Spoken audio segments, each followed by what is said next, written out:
I left the report on the kitchen table. Bold letters. Stage 3rd. I thought maybe my son or his wife would ask me if I was okay. Instead, they stepped over it. Just like they step over me. After all I've done raising my son alone after his father died, selling my wedding ring to help with his college tuition, even babysitting their kids every weekend while my body ached. They saw the paper. I know they did. But silence was easier than sacrifice. That day I felt something inside me snap. I refused to be trampled on any longer. What they didn't know was I'd already spoken to a lawyer and booked a one-way ticket. My name is Joanne Mercer, and I live in South Carolina. I placed the report right there on the kitchen table beside the salt shaker beneath the humming light that flickered when the AC kicked in. I didn't hide it. I didn't whisper about it. In big bold letters it said, "Malignant stage the 3rd." I figured any decent human being would pause, ask, cry, hold my hand. But instead, my son poured himself a cup of coffee, scrolled through his phone, and muttered something about needing to pick up dry cleaning. My daughter-in-law looked right at the paper, blinked once, and asked if I had fed the kids. That was it. No one asked if I was okay. No one touched the report. It sat there screaming silently while they went on with their mourning like I was some part of the furniture, a creaky rocking chair with fading wood they couldn't wait to toss out. I couldn't breathe. Not because of the cancer, no. It wasn't in my lungs, it was in my heart. A lump of sorrow lodged deep in my chest, swelling with every sip of cold, forgotten coffee. I had just come back from the doctor that morning. I hadn't slept the night before. I had driven myself. I had come home alone. And still I believed they would notice. Care. I gave them that chance. They didn't take it. Maybe I shouldn't have been surprised. Maybe I'd seen the signs all along. How they rolled their eyes when I mentioned my back pain. How they huffed when I moved too slowly at the grocery store. How my daughter-in-law once joked right in front of me that I was just one hip fracture away from the nursing home. I'd let all of it slide. Because I thought they're stressed. They're young. They'll grow out of it. And because I remembered the boy I raised, sweet, shy, terrified of thunderstorms and always asking me to sing him to sleep. I thought he was still in there, but that boy was gone, and maybe, just maybe, I was the fool who gave him too much. After his father died, I worked 3 jobs to keep us afloat. I canceled my college plans, sold my wedding ring to pay his tuition, took in mending work at night even when my fingers ached from early arthritis. I never remarried. I never even dated. I told myself that being his mother was enough, that one day he'd look at me the way I used to look at my mother, with respect, with gratitude. But all I saw now was contempt. I watched them walk around the paper like it was a dirty rag. I heard their laughter from the living room that night while I sat curled on my bed staring at the ceiling fan. My son and his wife, my own flesh and blood, had seen the report, and they had chosen not to see me. That was when something snapped.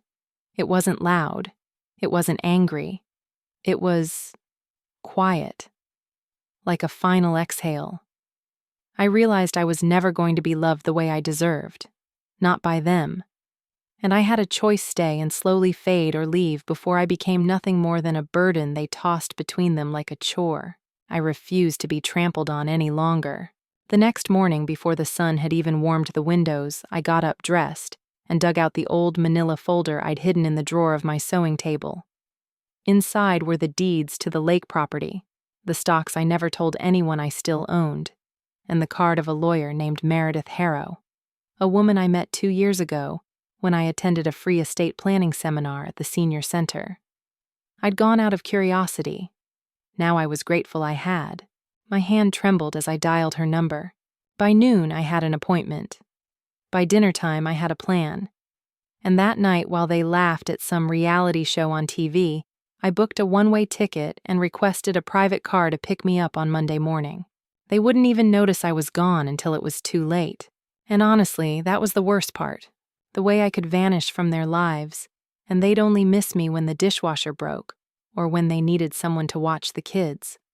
Not because they loved me, not because they cared, but because I was useful. Well, I wasn't going to be useful anymore. I was going to be free. They didn't know that the cancer diagnosis came with a prognosis of years, not months. They didn't know I'd caught it early or that I still had options. They just assumed I was already dying, and I let them, because from that moment on, they would have to live with what they did. Or rather, what they didn't do. People say motherhood is the most selfless kind of love. I used to wear that idea like a badge of honor, like all the pain, all the sacrifice would one day bloom into something beautiful. I used to believe that if I poured enough of myself into raising my son, I'd be repaid with respect, with warmth, with a quiet home where I could grow old and be held, not handled. But all I got was silence, cold-cutting silence. It wasn't always like this. I still remember the nights he'd crawl into my bed after a bad dream, his tiny arms wrapping around my neck. He used to look at me like I was his whole world. I was. From the moment his father died in that factory accident, it was just the two of us. I was 28, a widow, broke, no degree, no job, and a toddler who didn't understand why Daddy didn't come home anymore. I learned to sew from YouTube tutorials, started making baby clothes and selling them at flea markets. It barely paid the rent, but I kept going. I skipped meals when he needed school supplies, cried in the bathtub so he wouldn't hear me. When he needed braces, I took out a loan I'm still paying off. I told him we'd make it through. I always said we, never me. He got into college, first in our family. I was so proud I thought my heart would burst. I sold my wedding ring to cover his books, took a second job at the grocery store, spent my weekends driving 4 hours to visit him only for him to act embarrassed when his friends saw me. I told myself he was just adjusting, that he'd grow out of it. But he didn't. When he brought her home, that slick, sharp-tongued girl who smelled like money and spoke like she was auditioning for a reality show, I knew I'd already lost him. She called me Joanne instead of Mom, told me I was so sweet in that fake tone people use when they're talking to someone they think is beneath them. I tried to like her. I really did. I offered to host their engagement party, helped hand-make their wedding invitations, even paid for half the venue using the little savings I had left. And do you know what she said at the reception? She's been surprisingly helpful. That word, surprisingly. Like I wasn't expected to be useful. Like my worth was already in question. After they had kids, I offered to help. I thought maybe grandbabies would be my second chance. Maybe through them I'd find the love I used to have with my son. I babysat 3 days a week, sometimes overnight. I cooked. I cleaned. I sewed little dresses and superhero capes. I even hand-painted a mural in their playroom, a castle with their names on the turrets. But slowly I became invisible again. They stopped saying thank you. Stopped asking me how I felt. I could be coughing up blood and they'd still ask me to make mac and cheese before heading out on their date nights. I chalked it up to stress, to busyness. But deep down I knew I was no longer a mother to them. I was free labor, an unpaid maid with soft hands and a worn-out back. Even the little ones started copying their mother's tone.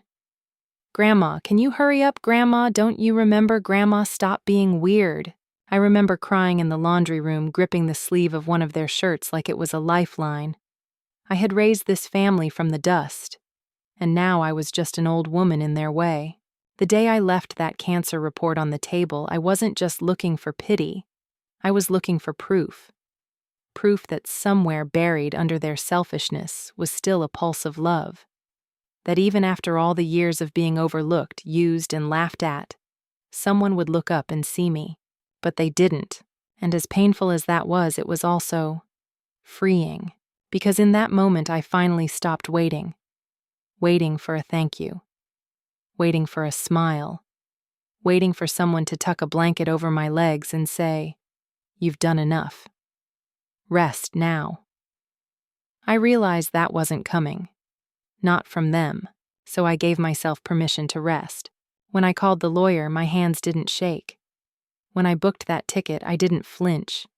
I wasn't running away. I was finally stepping towards something that had eluded me my whole life, peace. And if that meant walking away from the people I'd given everything to, so be it. It wasn't the diagnosis that broke me. It wasn't the word malignant, or the way the doctor tilted his head with that rehearsed expression of pity. It wasn't even the sharp loneliness of the ride home, gripping the steering wheel with white knuckles while my mind flooded with every what-if imaginable. No, it was what happened 2 nights later. I had gone to bed early.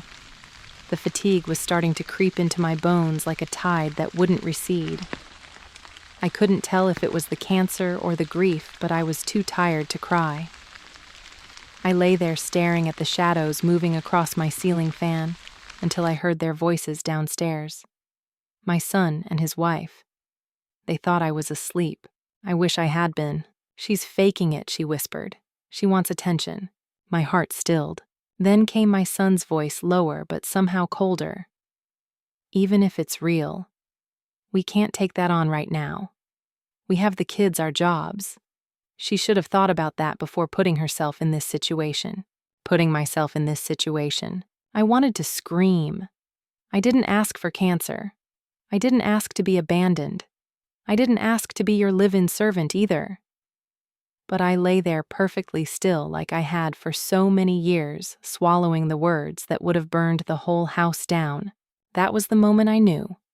Not suspected. Not feared. Knew. They didn't care.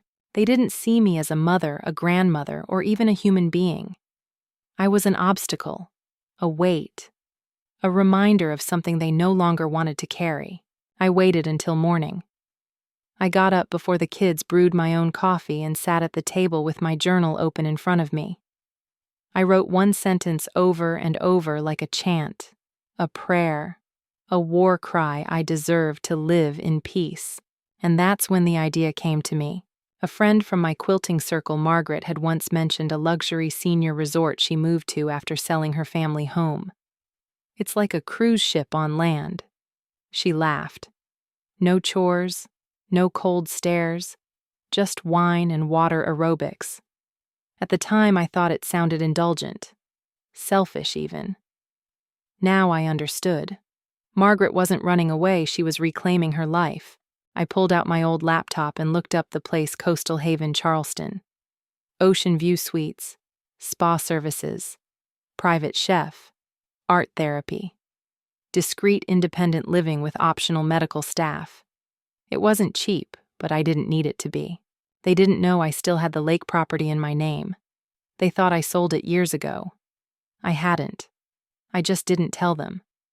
I knew one day I might need an escape hatch, and something in me, a quiet inner voice I'd spent decades silencing, had whispered, "Keep something for yourself, Joanne." And thank God I did. I called the resort. The woman on the phone was so kind I almost cried just hearing her say my name. "We'll prepare a suite for you," she said. "Whenever you're ready, Mrs. Mercer." I wasn't ready. Not yet, but I would be. The next few days were spent quietly putting things in place. I made an appointment with Meredith, my estate lawyer, and updated everything Will's title's beneficiaries. I removed my son and his wife from every document they once took for granted. I transferred everything into a trust accessible only after my death, and only if specific terms were met. Care, compassion, presence. They'd have to prove they loved me, not just mourn me. I cleaned my room that night like I was preparing for a guest. Not for them, for myself, for the woman I used to be. The one who had dreams, who wanted to travel, who used to sketch sunsets in a worn journal tucked beneath my mattress. I found that journal, opened it. The last entry was from 1998. Maybe one day I'll see Greece, or at least the sea. I smiled. I wouldn't wait for Greece, but I would start with the sea. That weekend, my son handed me a stack of laundry and said, "Can you get this done today? We're taking the kids to the lake." I looked at him, really looked. And for the first time in years, I didn't see my little boy. I saw a man who had grown fat on my sacrifices and too blind to see he was drowning in entitlement. I said nothing, just nodded. That night I packed my bags. Not out of desperation, but with quiet resolve. 2 suitcases, 1 photo album, my medication, a bottle of perfume I hadn't worn in years. Lavender and bergamot, he used to say it reminded him of home. I didn't leave a letter. Just the truth. I left the cancer report again. This time I circled the words, life expectancy 5 to 10 years with treatment. I added a sticky note that said, I gave you everything. You gave me nothing. Don't call. Joanne. Then I set my alarm for 4:30 a.m. When the black town car pulled up outside, I didn't cry. I didn't even look back. The morning I left, the world felt different, quiet, soft, almost reverent. The birds were still tucked into their nests. The sun hadn't yet stretched its arms over the sky. But I was awake. Fully. For the first time in decades, I wasn't moving for anyone else. Not to pack a lunch. Not to fold tiny socks. Not to preheat an oven. I was moving for me. The driver stepped out of the sleek black sedan, his uniform crisp, his voice kind. Ms. Mercer, he asked. I nodded, and he took my bags gently, more gently than my own son had handled me in years. I didn't cry. Not even when the house disappeared in the rearview mirror. That house had held decades of memories, but it no longer held love. It was no longer a home. Just a place I once begged to be seen in. A place I shrank in. A place I chose finally to leave behind. At the law office, Meredith greeted me with a strong handshake and a knowing smile. She had read the resignation in my eyes weeks ago when I first told her I needed to revise my will. Now she helped me sign the final documents. My son and daughter-in-law were removed as direct heirs. Everything was placed into a conditional trust, protected, purposeful. They'll only receive the inheritance if they meet the emotional criteria you outlined, Meredith said, glancing up from the final page. Letters, apologies, in-person visits, emotional restitution. I nodded. I don't want revenge. I want accountability. She handed me the pen. Then let's give you both. Once signed, it was irreversible. And it felt right. I also transferred ownership of my lake property and investment accounts into the trust, accessible only with proof of long-term care and respectful engagement. Not performative pity. Not crocodile tears. Real effort. My lawyer would track it all. It wasn't about punishment. It was about healing, but only if they earned it. The drive from Charleston to Coastal Haven was only a few hours, but it felt like I was crossing lifetimes.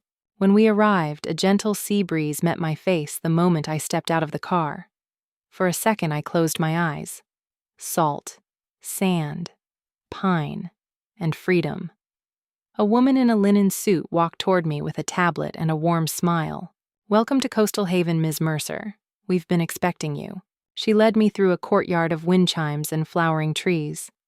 Birds flitted overhead. Other residents smiled at me as we passed, some reading under sun umbrellas, others playing chess or painting. No one rushed. No one raised their voice. No one asked me to wash anything. My suite overlooked the sea. The bed was plush, the linens clean and cool. The windows were open, letting in ocean air. A soft robe hung beside the closet door. On the dresser was a small welcome card. You deserve peace. I sat down on the bed, kicked off my shoes, and exhaled a breath I didn't realize I'd been holding for years. The first few days passed like a dream. I attended a watercolor class on Tuesday, a garden meditation on Wednesday. I had dinner by candlelight with other women who had stories like mine, some worse, some softer, all unspoken for too long. We weren't victims here. We were survivors, escaped ghosts rebuilding flesh. By Friday, I felt strong enough to visit the on-site medical center. I met with Dr. Evans, a kind woman in her 50s, who wore vintage brooches and called me Sunshine unironically. She went over my treatment options gently, carefully. You have time, she said. And now you have space. I nodded. I'll fight, but only on my terms. She smiled. That's the best way to win. I sent no messages home. I answered no calls. I didn't even check the shared family group chat. I knew they'd notice I was gone eventually. But I didn't leave breadcrumbs. This wasn't a trail back to them. It was a trail away. One morning I went down to the private beach just after dawn. I took my journal with me, the same one I hadn't written in since 1998. I drew the sea, the waves, a small figure sitting alone in the sand with wind in her hair and calm in her eyes. I labeled her me, at last. Later that afternoon, I received a call routed through the front desk. The staff politely asked if I wanted to take it. I said no. That was the day I burned the last copy of the house key I still carried. They noticed I was gone 3 days too late. I imagined the scene vividly, even if I wasn't there to witness it. My son stumbling into my empty bedroom, calling out my name with that sharp edge of inconvenience in his voice, half accusation, half annoyance.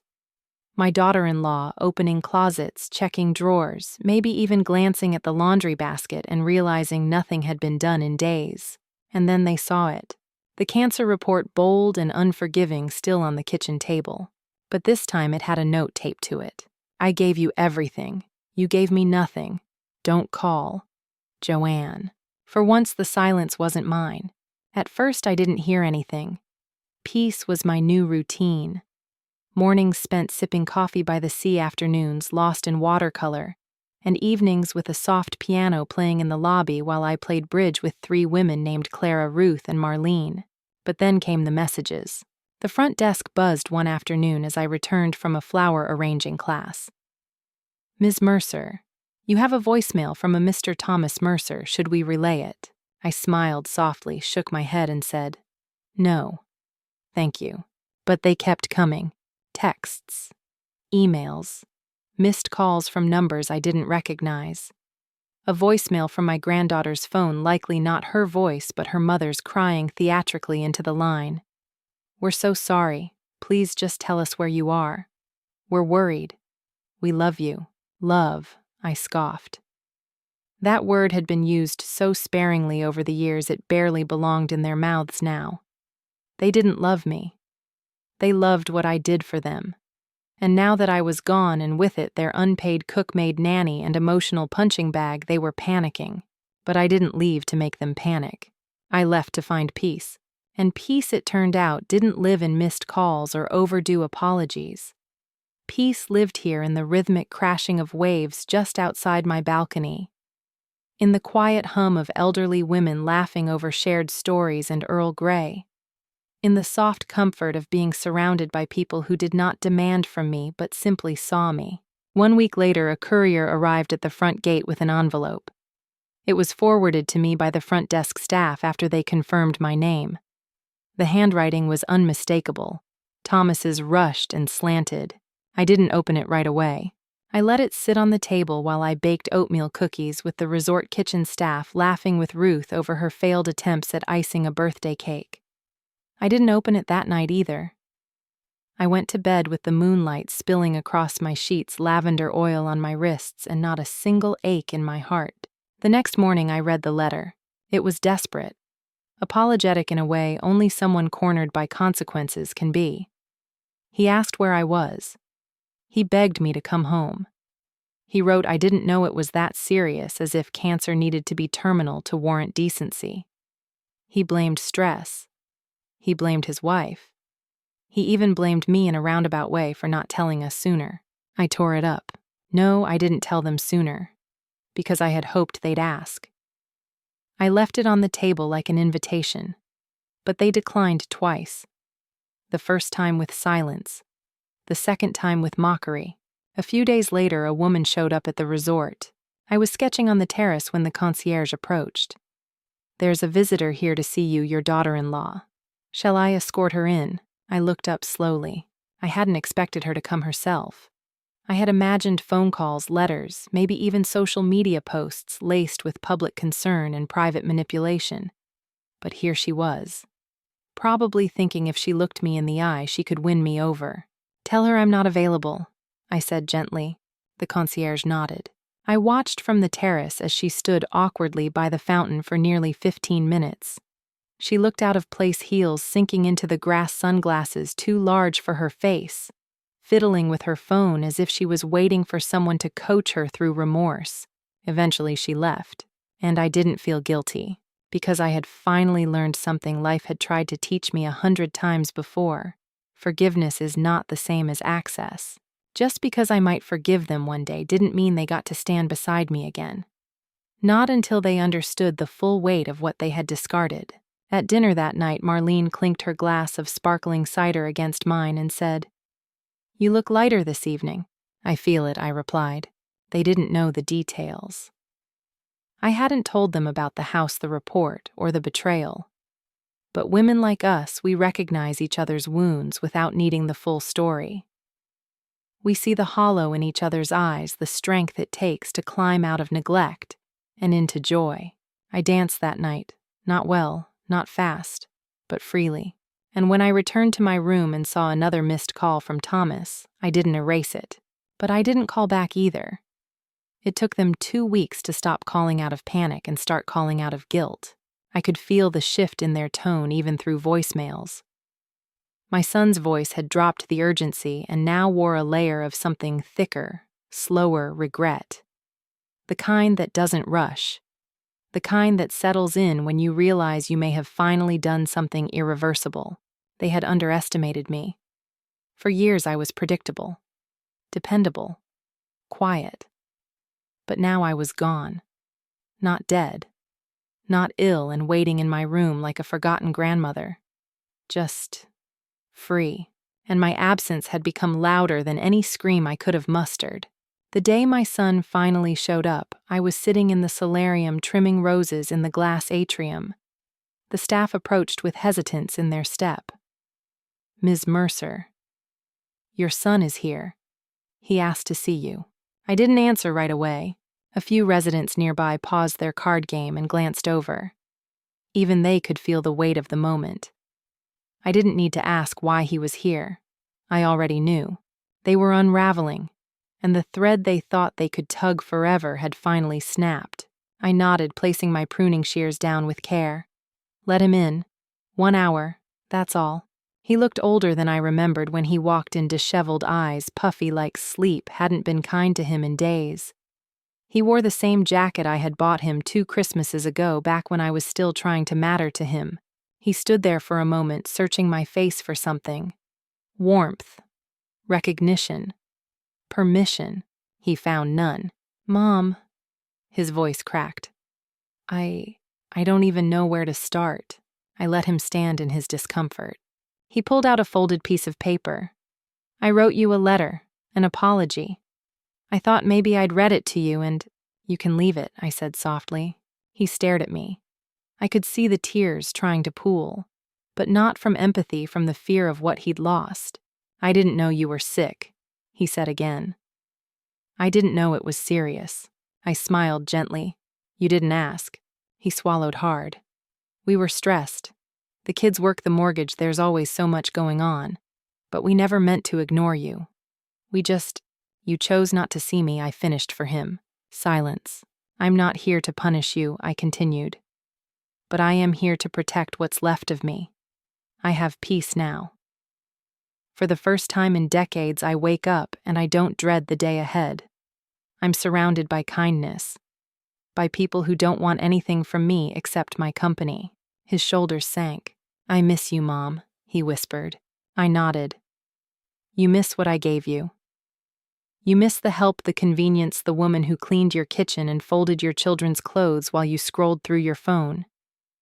You don't know me. Not really. And that's what hurts the most." He looked shattered. Good.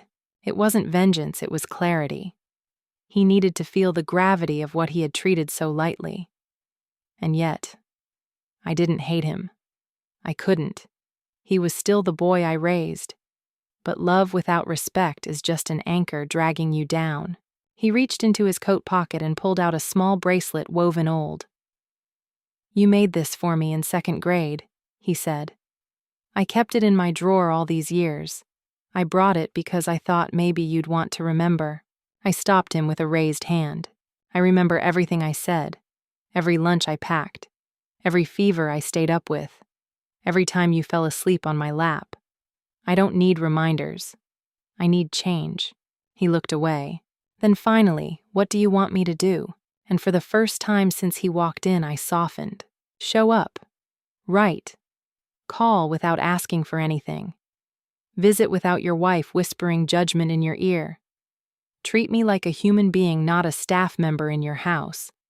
If you can do that, maybe one day we can talk about forgiveness." He nodded, trembling. "I can try. I don't need effort," I said. "I need consistency." He sat with me for 10 more minutes. We didn't say much after that. I asked him to leave before the hour was up. I needed time. I needed to be alone with the pain, what was left of it. Because even when someone apologizes, the wound still aches.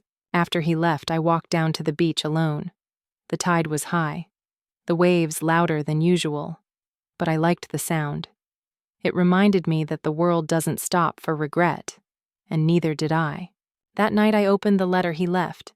It was clumsy, emotional, honest in places, manipulative in others. But there was one line that made me pause.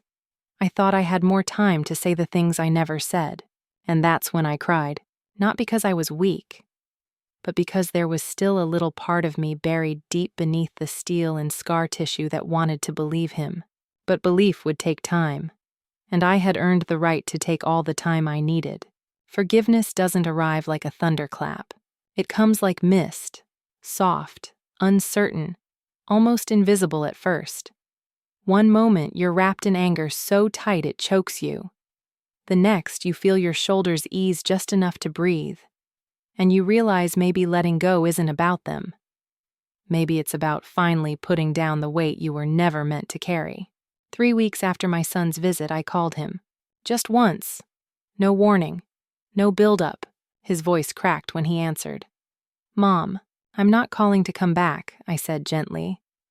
"I just wanted to say I received your letter." Silence. "I'm not ready for everything I added, but I'm open to a beginning. A small one. A breath. Anything," he whispered. "Anything you need." What I needed was to hear that. Not because it fixed anything, but because it proved he was learning. He sent pictures of the kids drawing cards for me. Little crayon rainbows with shaky handwriting. "We miss you, Grandma." His wife, to my surprise, sent a short message of her own. "We were wrong. I'm sorry. I hope someday you'll let us show you better." I didn't write back immediately. I let their words sit. Let them earn space in my world. Because I had learned love should never arrive as a demand. It should knock and wait to be welcomed. Here at the resort, my world had bloomed beyond the borders of pain. I joined a poetry circle. I took up Tai Chi.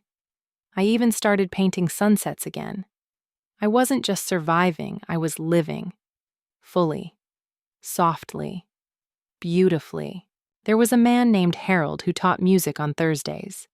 He wore bow ties and smelled like cedarwood. We became friends. Nothing more.